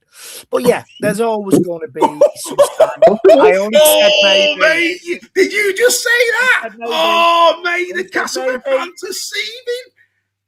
They could be the next Wakefield. Oh, that's that. Oh, mate, you've absolutely bullied the Tigers fans there. You and Joel tonight. What's going on? People are turning off their rating notes, and I don't know why I'm speaking like this, but I can't get the voice out. What's going on? In my defence, I only said could be the next Wakefield. But you know, it's that kind of scenario. If you get the right coach who brings the right players in, teams that that haven't been doing so well suddenly turn a corner. But you've got to have faith. What was the question? You answered it 4 minutes ago. Oh, that is scathing. That is absolutely scathing. Nice, Benny. He's like that. He's typing away. That must have been good, guys, because let me tell you, Dave does not talk like this normally, so that really tickled him. That is funny. That I tell you, Joel, you've been spiky. That is you couldn't have hurt Castleford Tigers fans anymore if you tried. Wow. Do you know what though? That's the simmer. That's the simmer. That one. Do you know what though? We genuinely though only get spiky because we genuinely care about every single club and we want the best for them. Yeah. Mate, look, we want a competitive competition. So 100%. we want Castleford to be successful. Of course we do. 100%. Nice Bennett there. He's red-faced in the chat. He's not happy. Cheers, Reggie. Wow, he's all he's got to say to you. I think you're off his Christmas card list, mate. You're definitely not on that. I was never on it. Yeah. I was never. And Keith Lambert's saying, Dave, at this rate, you'll be doing it on your own next week. You know what I mean? We're going to be censored. It's like you and Joel. That was going on. We're sacked. Wow, unbelievable. Davey, mate. Oh, that was comedy gold. Loved it. Anyway, yeah, but like I said, we want these teams to be competitive. Of course we do. But like I say, Chris Chesty's got to get it right. And there's a lot of, you know, we said last year there was a lot of change at Casper. There's more. Again, it seems like even more change this time around. They've got to get it right next year. They really, really do. And it's all well and good. The likes of Hull FC and Casford and the chairman's putting statement out and holding statements out, whatever. There comes a point where you've got to deliver. And I think Casford Tigers next year, their fans deserve a team to be proud of. And I think for me, they need to deliver next year. And they're going the right way. They're going the right direction. They're making great stuff happen. Yeah, it looks okay. Right, Joel. I've got to go there. Huddersfield. I've got to go there, mate. Catalan's game, mate. Right, I've got to go there. 2027 location announcement. Yeah. Now, I know there's good news in terms of potential 8,000 seat stadium on its way. That's good news. Yeah, that's good. That's positive. That's really positive. Let's hope that gets delivered. But to offer free entry for an announcement that's going to be Dewsbury, I'm not having anything to say anything other. Possible. I'm going to go Dewsbury. I might be wrong, but I'm going to go Dewsbury. I think the only other alternative is probably Halifax. That ain't happening. So I think it's probably going to be Dewsbury 2027. More than likely. So I'm going to put my eggs in that. So we already know what the announcement is. Yeah. So why would you forego ticket sales for a game? I just, Because the only one, let's be fair, only fans that are invested in Huddersfield Giants, and they're the ones that are going now, you know, the real hardcore. Why would you surrender gate receipts for what probably is already known? I just don't get this as a strategy. Help me to understand it. Yeah, so I've never been a fan of it really. I will come out with a positive. As of last week, there was 1,000 tickets taken up from it, which, you know, by our standards is fantastic because another 1,000 people on top of the people that already go, you know, it at least fills some chairs. On that, mate. Yeah. Right, not all that 1,000, and I don't know. I'm not going to put a number on it, but if you get something for free and something better comes along that night, you're not losing by not going, are you? No, absolutely not. No, of course you're not. But the thing is, I think what the idea behind it is that the town, when you've got to understand Huddersfield Town, when you go around the town, it's plastered with Huddersfield Town everywhere. There is no mention of Giants. So I think they maybe felt, whether it's right or wrong, they maybe felt that it was the only way to market an idea to get ahead of the town badge that's everywhere. So you go around, there's by the stadium, for those who come to Huddersfield semi-regular, we'll see there's a massive building or house or whatever it is, and it's got painted Huddersfield Town with a player on, I don't even know his name, I'm not a town Muriel. Fan. Are you talking about murals here, yes. Yeah, a mural of someone, thank you. Of somebody who's played for Town for a long time, and it's just plastered everywhere with Huddersfield Town. It's blue and white. So I think the only way that Huddersfield Giants thought they could make some sort of statement is by saying, look, let's give, instead of doing £5, £10 ticket, let's just do free tickets, get the stadium as full as we can, and try and advertise this new stadium that's coming, and maybe try and reinvigorate some interest back in the Giants again. Because go back, I think it was now 50, 60 years, the Giants, or Found Town at the time, I believe, or what I'd been told, did get 30,000 plus fans sometimes. And that is wonderful. Obviously, it is a football town, and to try and combat that, sometimes you've got to go for drastic measures. And I just hope, and I really do hope, that people take the offer up on them free tickets. In a day, you're getting a Super League game for free. So that's a positive we're going to try and take from it. And if they do, and we get a good turnout, and people from Huddersfield think, do you know what? It's free. It's not going to cost me out. Just the fuel to get down there. I'll go down. Possibly. Then maybe there might be some reinvigorament for the Giants. You don't have to buy it, Andy. I'm not bothered. You don't have to buy it. We're talking about Giants people here, Huddersfield people. You've got to do what you can to try and get as many people back in the saddle of the Giants, because Town. The problem was Huddersfield Town, when they got into the Premier League, that made things even worse for the Giants. That's when we started to see the numbers really dip. To get performances, that happened. That dipped when the Huddersfield went into the Premier League, and it's just carried on since then. So, for me, it's probably hanging. I don't see why you do that. But if it works for you, great. If it works for you, great. What else are they going to do with what I've told you? I get that. And if they're going to, and you know, if they're going to launch plans for the new stadium, try and get that little bit of buzz. Look what's coming. You know, we need your help. We need your support. Yeah. If it's done right, the only thing is, it's going to be like, look what's coming. But for the next 3 years, we're going to Dewsbury. It's going to be like, oh, it's going to be a bit. Unless they make it tempting. Unless they make it tempting. I hope they do, mate. I genuinely do. You know I do. You know I do. You know I do. I do genuinely. But I've got to be. I've got to say it the way it is. I just think. I don't know. I think it's hanging as well, but I can't do anything but be positive, because if I'm negative, I'm just like the rest of them. And you know, we see it online. It's always negative. There's no positivity. So I'm taking a new mindset of anything that we're doing. I'm going to try and stay positive. I'm going to back the club. I'm going to back what Ken's trying to do. Him stepping down is a major statement, and I'm just going to back the club no matter what now, because. You know, if we go down, we go down. Fans do, Joel. That's what fans do. Yeah. Good man. Now, here's an interesting one, right? And do you know what? I have to say, I'm going to give another shout out to us. We've got to level this up and say Tackle Talk this week. If you're not listening to Ladies Tackle Talk this week, great discussion, phenomenal discussion. Really, really enjoyable episode, I have to say, once again. Now, even though we couldn't see a pom-poms, by all accounts, Lauren had a pom-poms with her. Outstanding stuff. If you like a pom-pom, then, Tackle Talk is for you. And they even announced their player of July, which was nice. I won't spoil it for you, go and listen. But anyway, Greg, back to you, because I have to give it. Now, look, this is the same old dog who said if Leeds players were Warrington players and Warrington players were Leeds players, Warrington had won against Leeds. It's the same old dog. It's the very same man. But I've got to give him some flowers, because he absolutely nailed it on Hooter this week. He said, you know what? When are we going to give Steve Mills credit at Wakefield Trinity for the recruitment? And he's absolutely bang on.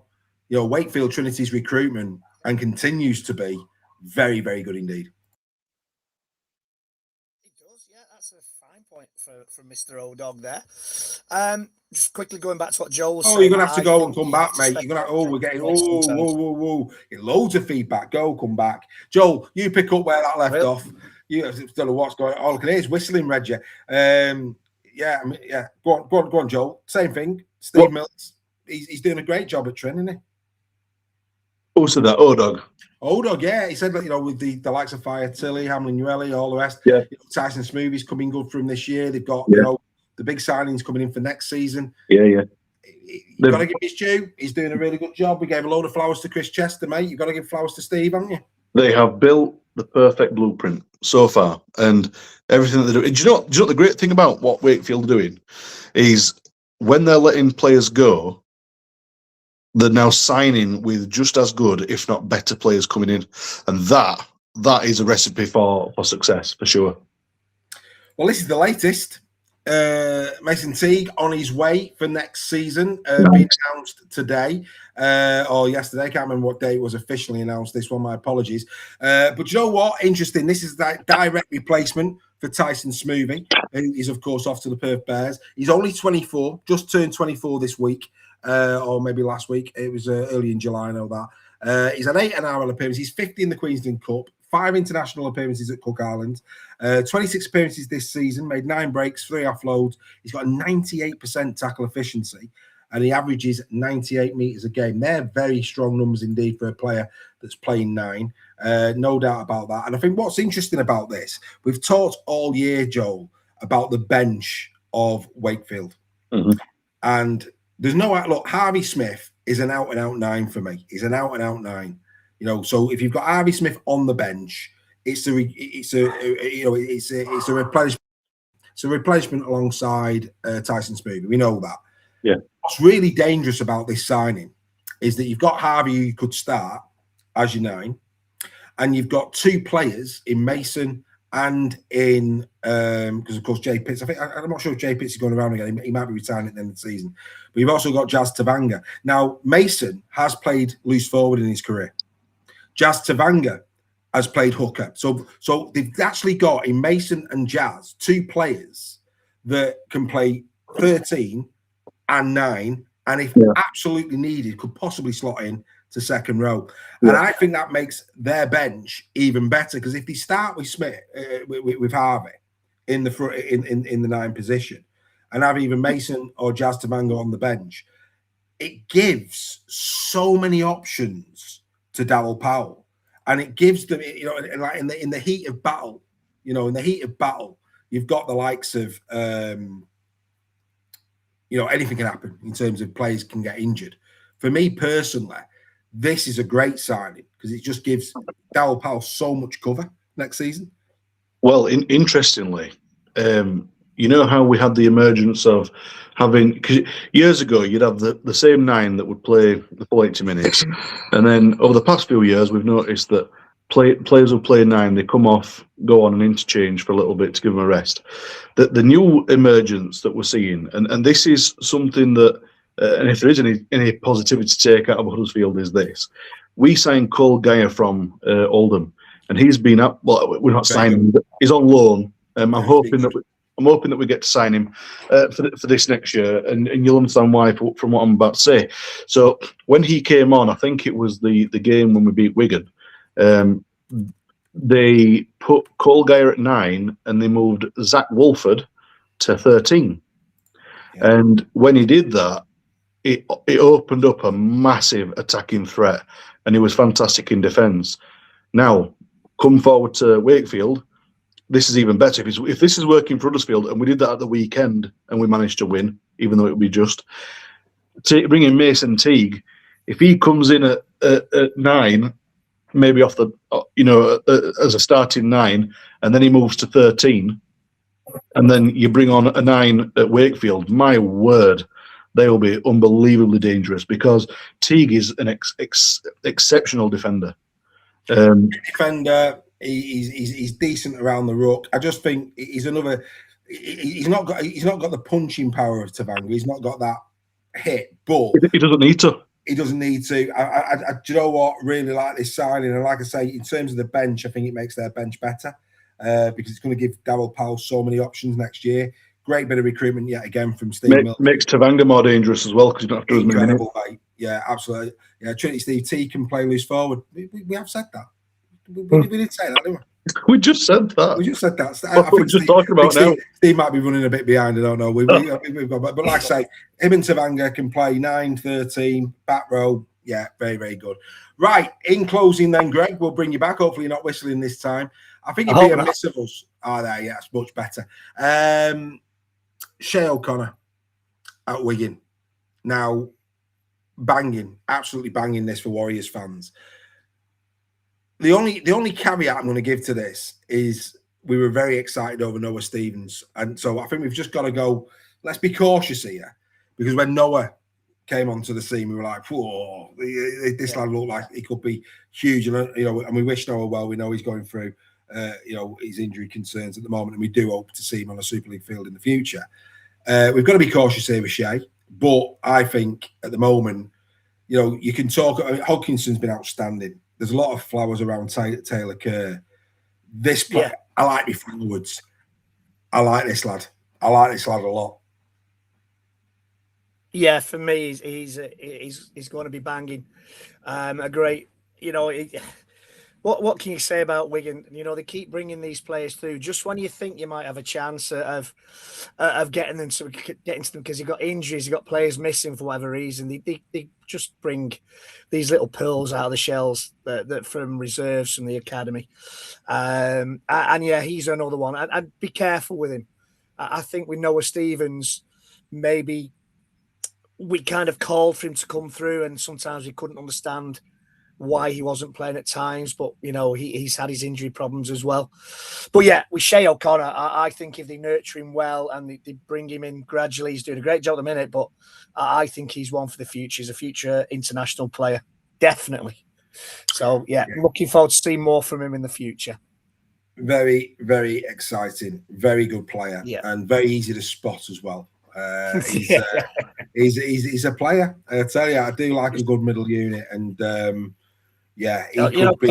a good player as well. Taylor Kerr's a good player. Taylor Kerr's a good player. He is, don't get me wrong, but I just like my middle units, and I think there's nothing more exciting. And look, England desperately need all of a sudden some real top quality front rowers coming forward, and maybe just be, if he carries on developing the way he does, he could be an exceptional talent. It's going to be very interesting to see. Right, there you go. Another Super League Raw Weekly. We hope you've enjoyed the show. Of course, big games this week. The only one really that for me, but look, when you look at the league table, I think for me there's a couple of games at the lower end of the table. Joel, your game against FC, fascinating, absolutely fascinating. In the fact that if you was to beat FC, could you avoid the wooden spoon? I mean, you've got to be getting a bit giddy here, Joel. Of course, you're not going to run before you can walk, but a real opportunity here for you, mate, at the weekend. You're on mute, son. That would help. I think going into the game with some confidence is what was needed, because we've not had any, and we are playing a much better brand of rugby this last week against York than we've played possibly all season. And if we can go in with the same amount of enthusiasm, smarts, and try in the last 10 minutes not to lose it. And as I said, and I think people got it wrong what I said, who gives us the right to think that we can put the cue in the rack in the last 10 minutes and think we've done enough to win the job with 10 minutes to go, even 5 minutes to go. We don't. We play the full 80 minutes, and we played a very good 72 minutes. I think this week against FC, especially with the likes of Herman Essa and people like that in the squad, we need to be playing the full 80. Can we win? Yes, but I think it's a slightly different game this against Hull FC, and if we come out on top, then this might be the start of our season. As the Stiffmeister once said, you don't score until you score, Joel. You know what I'm saying? Yeah. God bless American Pie. Phenomenal. Red Jet, the only other game for me that, look, there might be twists and turns. There have been twists and turns all season, but for me, the only two games that look on paper as if they've got a degree of jeopardy in them, albeit that could change, is this one and the Leigh Wigan game. And I just hope the Leigh Wigan game delivers, because both of those two sides are going in on incredible winning streaks. I can't remember. I mean, Wigan have got, it's silly, it's about 7 or 8, whereas, Leigh now on a 5-game winning streak. It really is teed up beautifully, the Battle of the Borough. Yeah. That, it should be a great game. Hopefully it delivers. Hope so. Have Leigh won 11 from the last 13? I think I read today. Yeah. They're on a great run of form. They certainly schooled Warrington at the weekend. Wigan struggled a little bit early doors against Saints, but then the youngsters came through and won it in the end, as we said in the show earlier on. I think Pape, if he's missing, he's going to be a big miss for Leigh. He brings energy when he comes on. Say that Liam Owen's playing well. Yes, he is, but Pape brings that different energy. And, when I saw him come on the pitch on Saturday against Warrington, I'm thinking, that's the last thing we need, Edwin and Pape coming on. He runs hard, he hits hard, he tackles hard. He's just, he's an ideal player to bring off the bench. If you're in a bit of trouble in the middle, he generally sorts it out for you. It's injuries, are going to be a big factor in this game. I think, again, as we talked about earlier, I hope it's not a one-sided game. I just get the feeling it might be, unfortunately. Well, Wigan have got a bit of a voodoo over the Leopards. Yeah. There's no doubt about that. But, it's going to be interesting. So, Thursday, of course, Giants against Hull FC. We will be back, of course, for the Captain's Run, 6 p.m. on YouTube. All the build-up to these games, full analytics, as per usual. Make sure you catch that on Spotify, Apple, or YouTube this Thursday at 6 p.m. Then, of course, on Friday, it's, of course, after the warm-up, we mustn't forget that, the warm-up show. The members, if you're a member, make sure you become a part of that. Get on the warm-up from 6:30 p.m. this Friday. And then, of course, the Sky production will start for Leigh against Wigan at 7:30 p.m. We'll take you right up to that.